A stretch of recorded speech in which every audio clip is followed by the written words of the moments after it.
Hello dear students, કેમ છો તમે બધા? હું વોરા સેજાલ માય નર્સિંગ એકેડેમીના ઓનલાઈન તેમજ ઓફલાઈન ડિજિટલ પ્લેટફોર્મ ઉપર આપ સૌનું હાર્દિક સ્વાગત કરું છું. આજના લેક્ચરની અંદર આપણે જોવાના છીએ SSS MCQ series part 14. Already છે એ 13 પાર્ટ આપણે અપલોડ કરી દીધેલા છે, તો તમે ના જોયા હોય તો એ જોઈ લેજો અને પછી પાર્ટ છે એ 14 જોજો. આની અંદર આપણે MCQ સિરીઝ એવી લાવેલી છે કે જે તમારા એક્ઝામ ઓરિએન્ટેડ બધા ક્વેશ્ચન છે, ટોપિક્સ છે, બધું કન્ટેન્ટ છે ઇન્ક્લુડ થઈ જાય. સો આપણે ચાલુ કરીએ. So here the first MCQ.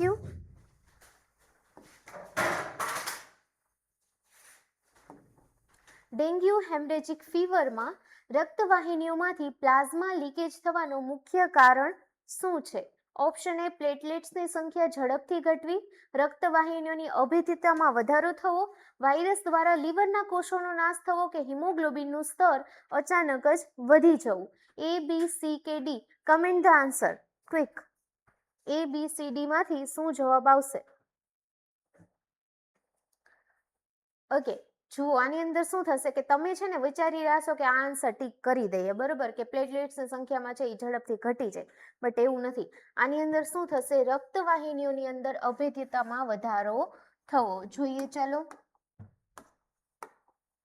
તો જ્યારે છે એ ડેન્ગ્યુ વાયરસ મુખ્યત્વે તમે સેકન્ડરી ઇન્ફેક્શન એટલે કે બીજી અલગ છે એ સીરોટાઇપથી ચેપ લાગે ત્યારે શરીરના જે પ્રતિકારક કોષો હશે, જેમ કે મોનોસાઇટ્સ અને મેક્રોફેજીસ, એના ઉપર હુમલો કરે છે ત્યારે શરીરની અંદર એક તીવ્ર પ્રક્રિયા થાય છે, જેને આપણે શું કહીએ છીએ?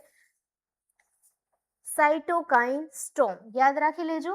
આ દરમિયાન છે એ તીવ્ર માત્રામાં સાઇટોકાઇન્સ છે જેવા કે છે એ TNF આલ્ફા છે એ છે એ જોવા મળે છે, એ છે એ અંદરથી મુક્ત થાય છે. ક્લિયર? નેક્સ્ટ છે એન્ડોથેલિયલ ડિસઇન્ફેક્શન. આ છે એ કેમિકલ્સ રક્તવાહિનીઓની અંદર દિવાલના કોષો વચ્ચે રહેલી જગ્યાઓ પહોળી કરી નાખે છે અને આ પ્રક્રિયાને આપણે વાસ્ક્યુલર પરમિએબિલિટી, બરોબર, એટલે કે રક્ત વહેવાની અભેદ્યતામાં વધવી શકે છે. પછી છે પરિણામ. તો આ જગ્યાએ છે એ મોટી થવાના કારણે લોહીનો જે પ્રવાહી ભાગ છે એટલે કે પ્લાઝમા રક્તવાહિનીઓમાંથી બહાર નીકળતા શરીરના ખાલી જગ્યાઓ જેવી કે ફેફસાની આસપાસ, બરોબર, પ્લુરલ ઇફ્યુઝન, અને બીજું છે પેટની અંદર એટલે કે એસાઇટિસની અંદર છે એ જમા થવા લાગે છે. ક્લિયર? આગળ જોઈએ તો પ્લેટલેટ્સ, તમને મેં કીધું પહેલો ઓપ્શન તમે ટીક કરી લો છો. તો જુઓ, પ્લેટલેટ્સ ઘટવા એ રક્તસ્રાવ માટે જવાબદાર છે, પ્લાઝમા લીકેજ માટે નહીં, બરોબર. કેના માટે જવાબદાર છે? બ્લીડિંગ માટે, રક્તસ્રાવ માટે, જ્યારે પ્લાઝમા લીકેજ માટે જવાબદાર નથી, બરોબર. પ્લાઝમા લીકેજ થવાનું કારણે છે એ દર્દીનું જે બ્લડ પ્રેશર છે શું થઈ જશે? તો કે ઘટી જશે, અને જેને આપણે શું કહીએ છીએ? DSS. MCQ માં ઇમ્પોર્ટન્ટ. DSS એટલે શું થશે? તો કે ડેન્ગ્યુ શોક સિન્ડ્રોમ. ક્લિયર? શું થશે? ડેન્ગ્યુ શોક સિન્ડ્રોમ, અને જે અત્યંત છે એ જીવલેણ બની શકે છે. Clear? Move on to next MCQ. Autoclaving પદ્ધતિમાં 121 ડિગ્રી સેલ્સિયસ વયો ગયો અવાજ 121 ડિગ્રી તાપમાન અને 15 પાઉન્ડ IBS દબાણ કેટલા સુધી છે એ રાખવું ફરજિયાત છે? 10 મિનિટ, 15 થી 20 મિનિટ, 45 મિનિટ કે 1 કલાક? બરોબર. આન્સર શું આવશે? કમેન્ટ કરજો A, B, C, D માંથી.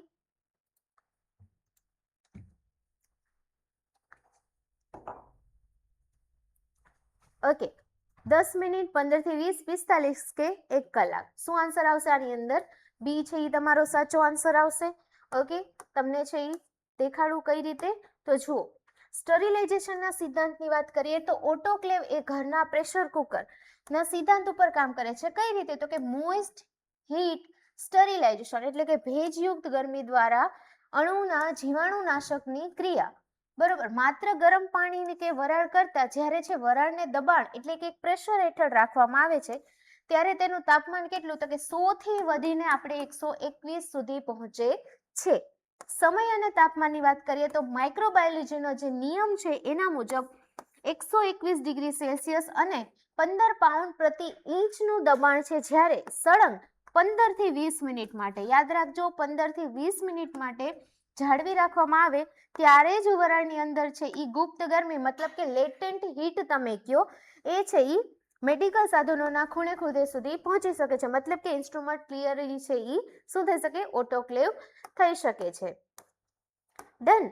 પછી એક આવે છે સ્પોર્સ. સ્પોર્સ તમને એક્ઝામની અંદર પૂછે છે કે સ્પોર્સ શું છે, તો સામાન્ય બેક્ટેરિયા ઉકાળતા પાણીમાં મરી જાય છે, મતલબ કે તમે પાણીને ઉકાળો છો તો એની અંદર જે નોર્મલ બેક્ટેરિયા છે એ નાશ થઈ જશે, પરંતુ અમુક બેક્ટેરિયા હોય ને એ ઢીટ હોય, બરોબર. તમને કેમ વાંચવાનું કે તો તમે વાંચતા જ નથી, like that.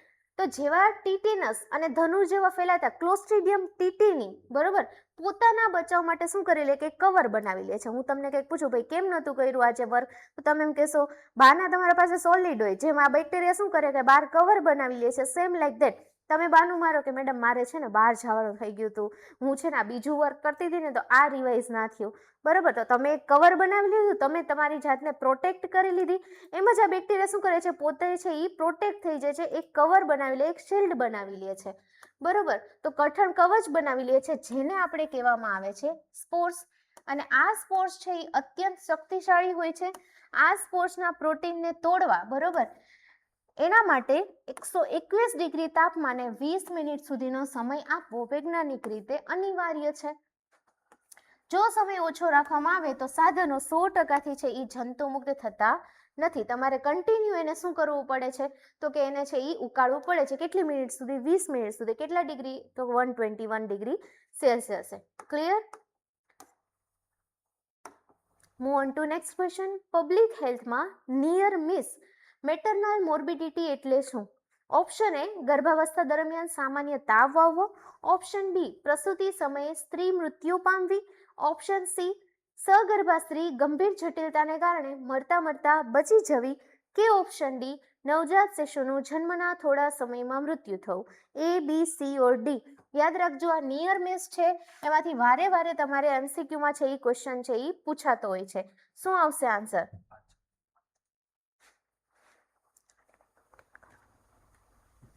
A, B, C, D માંથી શું આન્સર આવશે? તો આની અંદર એમ પૂછેલું છે કે નિયર મિસ, બરોબર, પબ્લિક હેલ્થની વાત કરેલી છે, મેટર્નલ મોર્બિડિટીની. તો ગર્ભાવસ્થા દરમિયાન સામાન્ય તાવ આવવો એ તો નહીં આવે, પ્રસૂતિ સમયે સ્ત્રી મૃત્યુ પામી, સગર્ભા સ્ત્રી ગંભીર જટિલતાને કારણે મરતા બચી જવી, આ પણ નહીં આવે ને આ પણ નહીં આવે, કે નવજાત શિશુનું જન્મના થોડા સમયમાં મૃત્યુ થવું, બરોબર. શું આન્સર આવશે? તો કે સગર્ભા સ્ત્રી છે એ ગંભીર જટિલતાને કારણે મરતા બચી જવી, બરોબર. વર્લ્ડ હેલ્થ ઓર્ગેનાઇઝેશન મુજબ, એના પ્રોટોકોલ મુજબ, a maternal near miss is a woman who nearly died but survived with a complication that occurred during the pregnancy, childbirth or the within 42 days of the termination of the pregnancy. એનો મતલબ શું થાય છે કે એવી સ્ત્રી કે જે પ્રસૂતિ દરમિયાન છે એ સાવ ડાઈડમાં આવી ગયું છે, મતલબ મરતા બચી જાય છે. કેવી રીતે બચી જાય? તો કોઈ તબીબી સારવાર અથવા તો છે એ નસીબ જોગે છે એ બચી જાય છે. ક્લિયર? પછી છે પબ્લિક હેલ્થમાં આનો શું કરવા અભ્યાસ જરૂરી છે? તો આપણે છે એ અગાઉના સમયમાં છે માતૃ મૃત્યુ દર, બરોબર, એટલે કે મેટર્નલ મોર્ટાલિટી રેટ, MMR, અને મેં તમને ઘણીવાર કીધું કે MMR નો ક્વેશ્ચન હશે એક્ઝામમાં, એનો છે એ અભ્યાસ થતો હતો. સ્ત્રી કેમ મરી ગઈ? પરંતુ સ્ત્રીઓ મરી જાય છે તેમની પાસેથી સિસ્ટમની છે એ ખામીઓ જાણી શકાતી નથી. મતલબ કે ફિમેલની ડેથ થઈ છે, બરોબર, ડિલિવરી સમયે માતાનું મૃત્યુ થયું છે, તો એનું રીઝન શું છે? શું કરવા માતાનું મૃત્યુ થયું છે? તો હવે જુઓ, નિયર મિસ ઓડિટ બચી ગયેલી સ્ત્રીનો કેસ છે એની હિસ્ટ્રી તપાસે છે, બરોબર, કે શું કરવા, શું રીઝનથી છે એની ડેથ થઈ છે, કઈ કઈ જટિલતાઓ, જેમ કે ભાઈ કોઈ પીપીએચ મતલબ કે પોસ્ટપાર્ટમ હેમરેજ થયું, એકદમ છે એ રક્તસ્રાવ છે જોવા મળેલો હતો, અથવા તો છે એ એક્લેમ્પશિયા જોવા મળેલું હતું, આંચકી આવેલી હતી, ખેંચ આવેલી હતી, અથવા તો છે એ સેપ્સિસ જોવા મળેલું, કે ભાઈ લોહીનું ઇન્ફેક્શન કોઈ જોવા મળેલું. આ બધું વધુ થાય છે.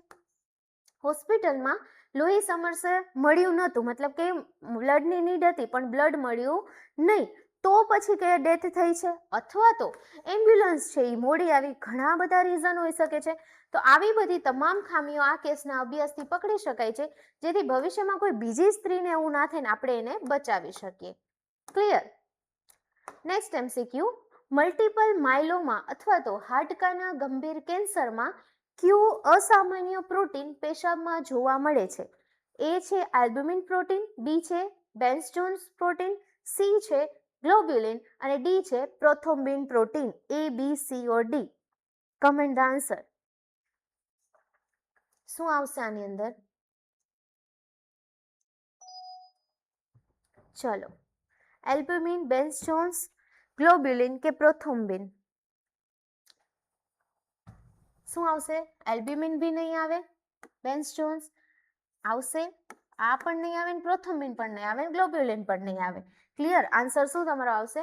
બેન્સ જોન્સ પ્રોટીન. જુઓ, મલ્ટિપલ માયલોમા એ છે એ હાડકાના મજ્જા મતલબ કે બોન મેરો, બરોબર? બોન મેરોમાં રહેલા પ્લાઝમા કોષો એનું છે એ કેન્સર છે. સામાન્ય રીતે છે પ્લાઝમા કોષો શરીરની રક્ષા માટે એન્ટીબોડીઝ બનાવે છે. શું બનાવે છે? એન્ટીબોડીઝ. ક્લિયર? અને અસામાન્ય પ્રોટીનનું નિર્માણની વાત કરીએ તો કેન્સરગ્રસ્ત પ્લાઝમા કોષો કોઈ કામ વગરના ખામીયુક્ત અને અસામાન્ય એન્ટીબોડીના ટુકડાઓ બનાવવાનું શરૂ કરે છે. શું શરૂ કરે છે? તો કે એન્ટીબોડીઝના ટુકડાઓ બનાવવાનું શરૂ કરે છે. તેને વૈજ્ઞાનિક ભાષામાં આપણે શું કહીએ છીએ? Monoclonal free light chains. બરોબર? Monoclonal free light chains. Clear? Done? આ લાઇટ છે એ ચેન્સ કદમાં ખૂબ જ નાની હોવાથી તે લોહીમાંથી કિડની દ્વારા ગળાઈને પેશાબમાં આવવા લાગે છે. અને આ પ્રોટીનને વૈજ્ઞાનિક હેનરી બેન્સ જોન્સ નામ યાદ રાખજો. એમના નામ ઉપરથી આનું શું નામ અપાયું? તો કે બેન્સ જોન્સ પ્રોટીન. ક્લિયર? હવે લેબોરેટરી ટેસ્ટની આપણે સાથે સાથે વાત કરી લઈએ. તો આ પ્રોટીન એક છે એ અદ્ભુત ખાસિયત છે. જ્યારે દર્દીના પેશાબનું ટેસ્ટ ટ્યુબમાં લઈને 56 ડિગ્રી સેલ્સિયસ થી 60 ડિગ્રી સેલ્સિયસ નોટ ડાઉન કરજો, ગરમ કરવામાં આવે છે, ત્યારે આ પ્રોટીન છે એ થીજી જાય છે. બરોબર? એટલે કે પ્રેસિપિટેટ થાય છે. ઇંગ્લિશમાં બોલીએ પ્રેસિપિટેટ. પરંતુ તાપમાન જ્યારે વધારીને 100 ડિગ્રી સેલ્સિયસ થી એટલે કે ઉકળતા બિંદુએ છે એ પહોંચાડવામાં આવે છે, ત્યારે તે ફરીથી ઓગળી જાય છે. બરોબર? એટલે કે ક્લિયર થઈ જાય છે. આ ટેસ્ટ દ્વારા લેબમાં મલ્ટિપલ માયલોમાનું આપણને સચોટ રીતે નિદાન થઈ શકે છે. ક્લિયર? સમજાણું? ઓકે, હવે આવી જ રીતે એમસીક્યુ ના છે એ કમેન્ટ કરતા જાજો. ચલો નેક્સ્ટ એમસીક્યુ. અંધત્વ નિયંત્રણ કાર્યક્રમ હેઠળ ટ્રેકોમાના રોગચાળાને અટકાવવા માટે WHO દ્વારા કઈ વ્યૂહરચના સૂચવવામાં આવી છે?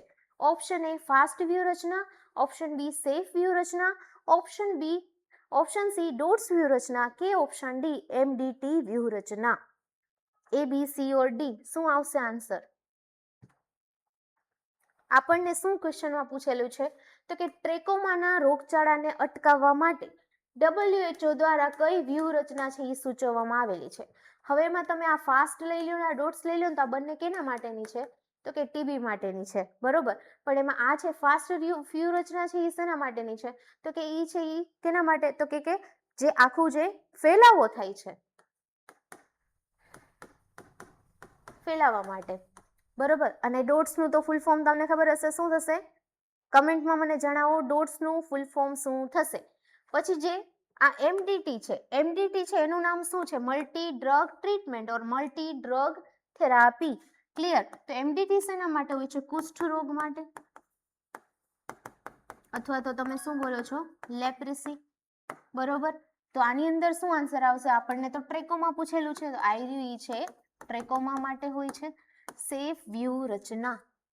ક્લિયર? સેફ વ્યૂહરચના. અને SAFE એનો મિનિંગ આપણે આગળ છે એ જોઈએ.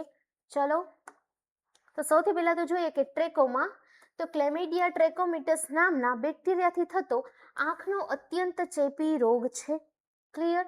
દુનિયામાં અંધાપો લાવવા માટે જવાબદાર મુખ્ય ચેપી રોગોમાંનો એક રોગ એટલે કે ટ્રેકોમા. તે છે મુખ્યત્વે ગંદકી, પાણીની અછત અને માખીઓ દ્વારા ફેલાતા આંખની પાપણથી છે એ અંદર તરફ વળી જવાથી કીકી ઘસાય છે અને પછી છે એ વ્યક્તિ છે શું થઈ જાય છે? આંધળો થઈ જાય છે. That is trachoma. હવે જે આ સેફ વ્યૂહરચના છે એના ટોટલ કેટલા સ્તંભ કીધા છે? 4 સ્તંભ કીધા છે. તો WHO છે આ રોગને જડમૂળથી નાબૂદ કરવા માટે ટોટલ છે 4 અક્ષરનો એક મંત્ર આપ્યો, જેનું નામ છે સેફ. SAFE. ક્લિયર? શું છે આ સેફ? તો S ફોર સર્જરી, કે રોગને છેલ્લા સ્ટેજમાં અંદર વળી ગયેલી પાપણોને ઓપરેશન કરીને સીધી કરવામાં આવે છે. જે આખું છે એ ટ્રેકોમામાં શું થાય, પાપણ છે આખી વળી ગયેલી હશે તો એનું ઓપરેશન કરીને એને સીધી કરવામાં આવે છે, જેથી જે કીકી જે કોર્નિયાનો ભાગ છે, બરોબર, આ રીતે આંખ હશે તો આ ભાગ જે આ છે, બરોબર, તો આને આપણે શું કહીએ છીએ, કીકી, બરોબર. તો જે કોર્નિયાનો ભાગ છે એને નુકસાન થતું અટકે છે અને અંધાપો છે એ ન આવે. હવે A4 છે એન્ટીબાયોટિક્સ. S ફોર શું હતું, સર્જરી. A4 છે એન્ટીબાયોટિક્સ. બેક્ટેરિયાના ચેપને રોકવા માટે સમુદાયમાં મોટા પાયે એઝિથ્રોમાઇસિન એન્ટીબાયોટિક દવા અથવા તો ટેટ્રાસાઇક્લિન ઓઇન્ટમેન્ટ છે એ આઈ ઓઇન્ટમેન્ટ છે એ આપવામાં આવે છે.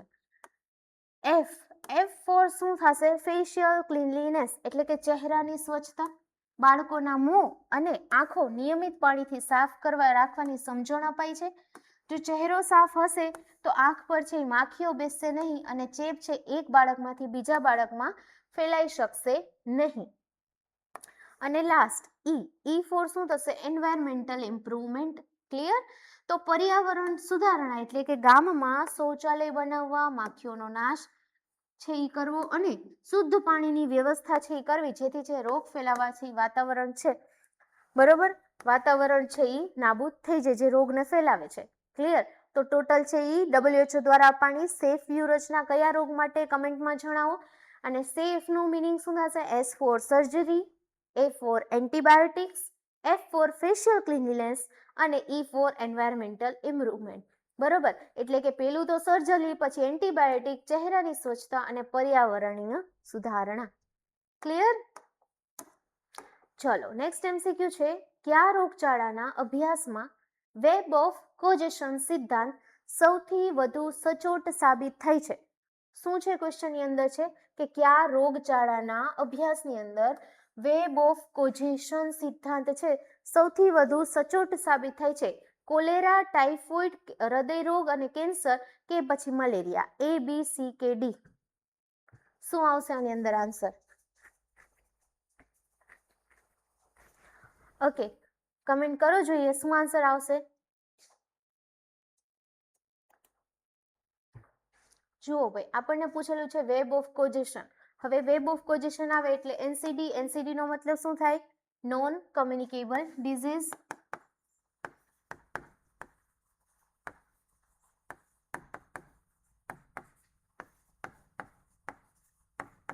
બરોબર, પણ આ નોન કમ્યુનિકેબલ ડિઝીઝ છે જે આ હૃદય રોગ અને કેન્સર માટેની, એના માટે છે ને બે, તો એક તો ઓલ્ડ છે એ સિદ્ધાંત છે, ઓલ્ડ એક સિદ્ધાંત છે અને એક ન્યૂ છે. તો ઓલ્ડ તો તમને ખબર જ છે, કયો તો કે જર્મ થિયરી, બરોબર, અને ન્યૂ કયો આવશે તો કે web of કોઝેશન.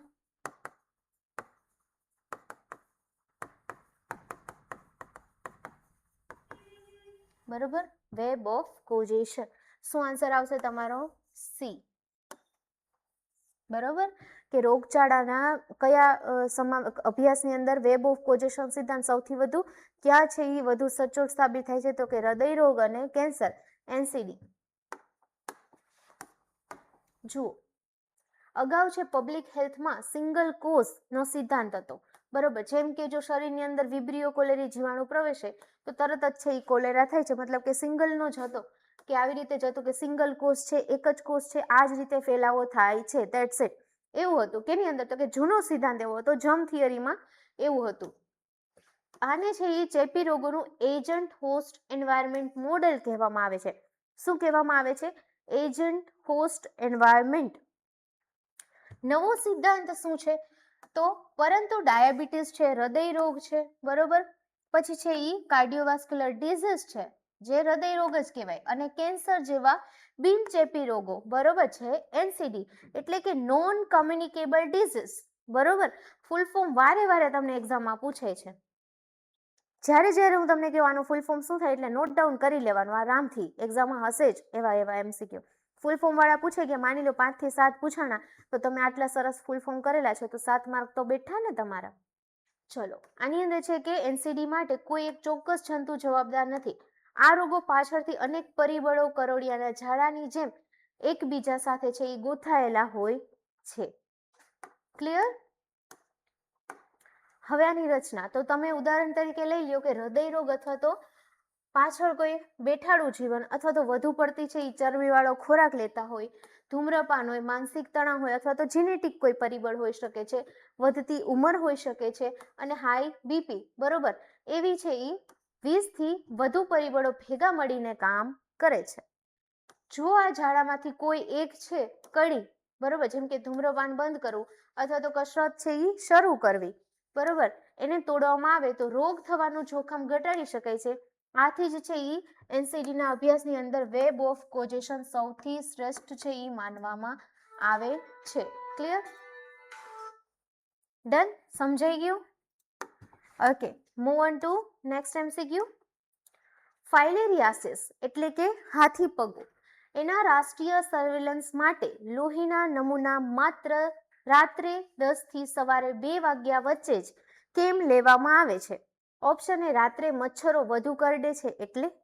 Option B, microfilaria રાત્રે પેરિફેરલ રક્ત પરિભ્રમણમાં આવે છે. ઓપ્શન સી, દિવસના સમયે લોહી જાડું હોય છે એટલે. કે ઓપ્શન ડી, દર્દી રાત્રે આરામ કરતો હોય છે એટલે. A, B, C or D. શું આન્સર આવશે? કમેન્ટ કરો ફટાફટ.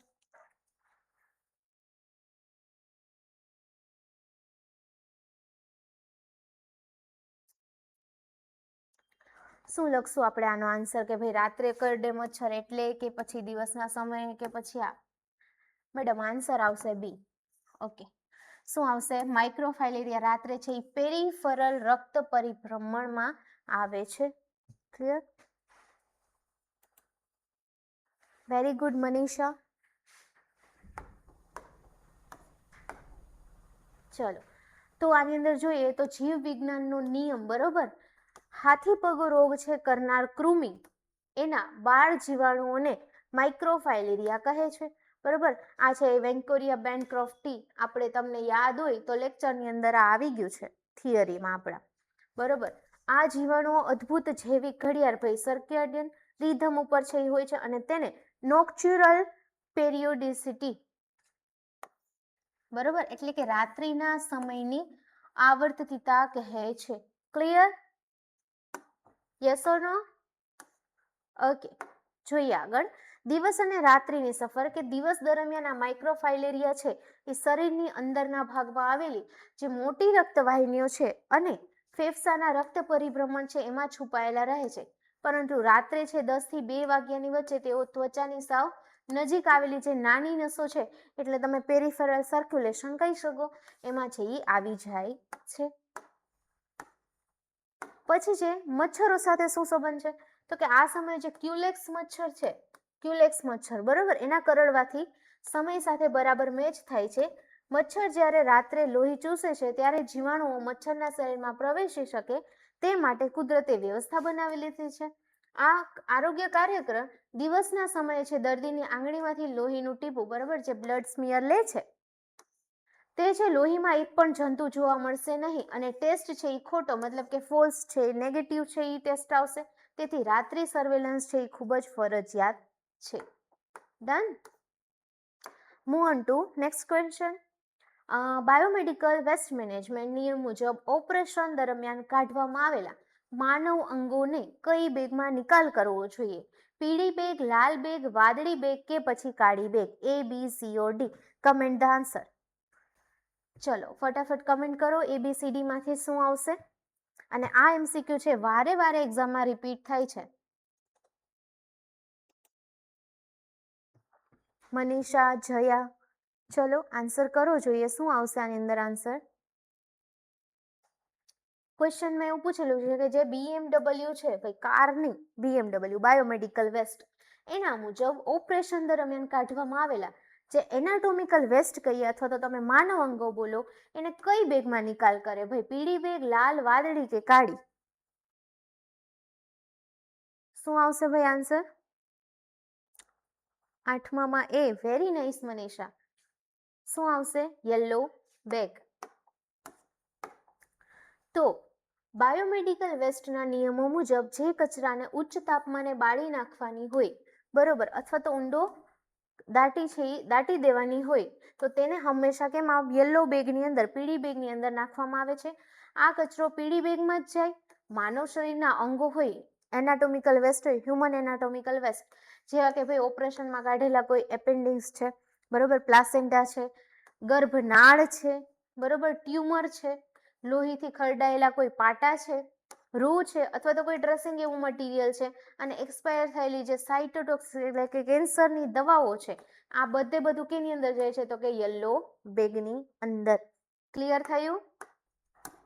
BMW તમને નથી આવડતું, એકવારથી કરી લેજો, એક્ઝામમાં જરૂરી છે. હવે આપણે રેડ બેગની વાત કરીએ, બરોબર, તો માત્ર રિસાયકલ થઈ શકે તેવા છે એ પ્લાસ્ટિક, જેમ કે સિરિંજ છે, ગ્લુકોઝની બોટલ છે, કેથેટર માટે છે એ ઓટોક્લેવિંગ કરવાનું હોય છે, જેને છે એ ઓટોક્લેવિંગ કરવાનું હોય. વાદળી બેગ છે તો જેની અંદર શું થાય કે કાચની બોટલો છે, પછી છે મેટલના કોઈ ઇમ્પ્લાન્ટ છે, આ એમ્પ્યુલ્સ છે, એમ્પ્યુલ્સ છે, અથવા તો મેટલના કોઈ ઇમ્પ્લાન્ટ છે. સફેદની અંદર તો કે સોય છે, બ્લેડ છે, સ્કાલ્પેલ જેવા છે ધારદાર સાધનો માટે. તેથી માનવામાં આવે છે કે પીળી બેગ જ છે એ વૈજ્ઞાનિક રીતે જે છે એ હોય છે. નેક્સ્ટ MCQ, એપિડેમિયોલોજીમાં હર્ડ ઇમ્યુનિટી કયા રોગમાં બિલકુલ જોવા મળતી નથી પૂછેલું છે. કઈ ઇમ્યુનિટી? તો કે હર્ડ ઇમ્યુનિટી, બરોબર, કયા રોગની અંદર છે એ બિલકુલ જોવા મળતી નથી? ઓરી, ધનુર, ડિફ્થેરિયા કે ઉટાટિયું? A, B, C or D? શું આવશે આન્સર? કમેન્ટ કરો જોઈએ. A, B, C, D માંથી શું આન્સર આવશે?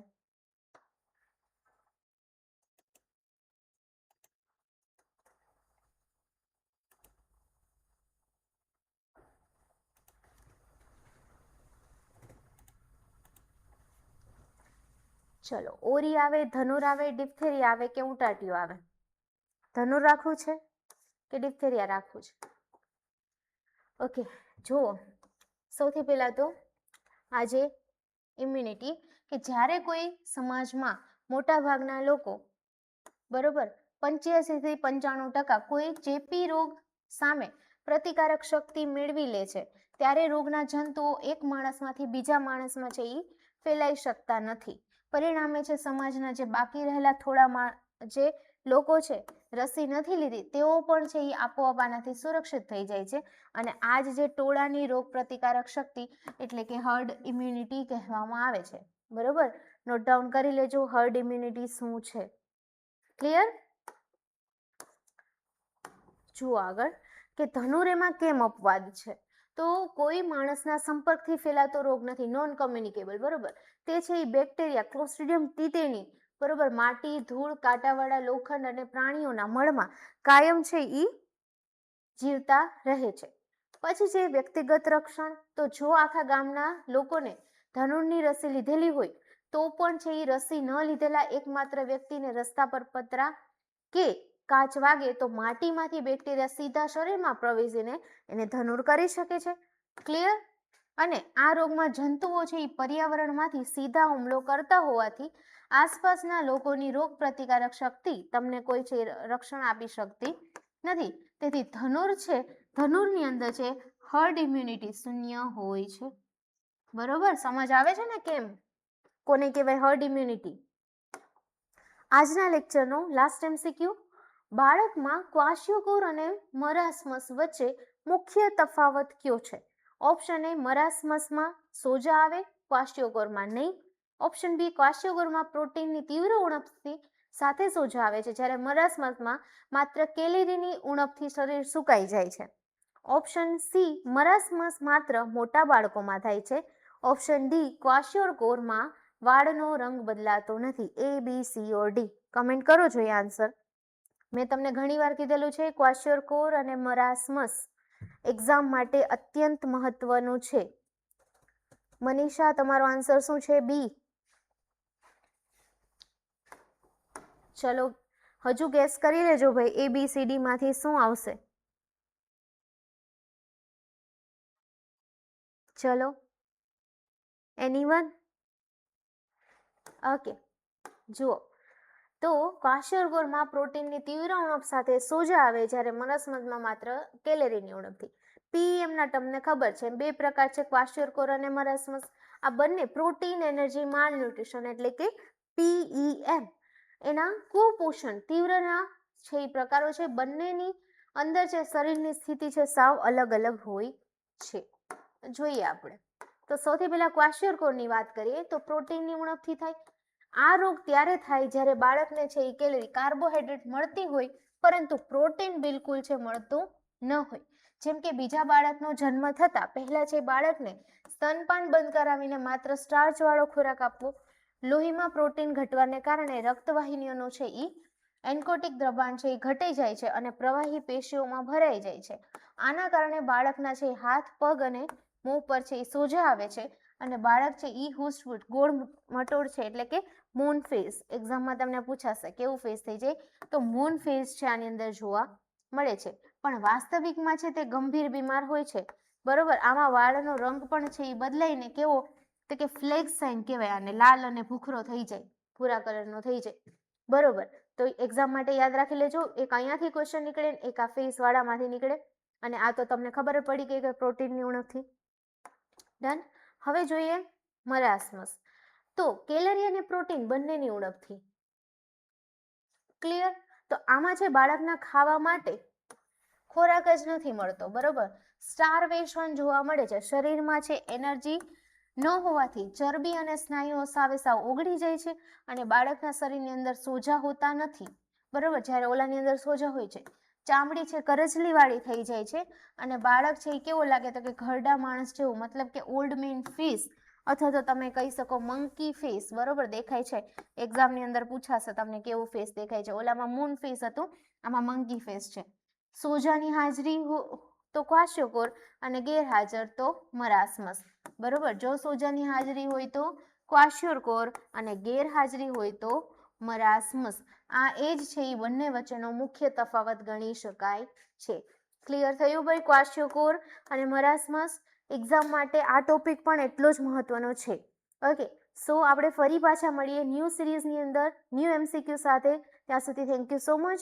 એન્ડ તમે લોકો આ છે એકવાર રિવાઇઝ કરી લેજો MCQ. કાલે મળ્યા.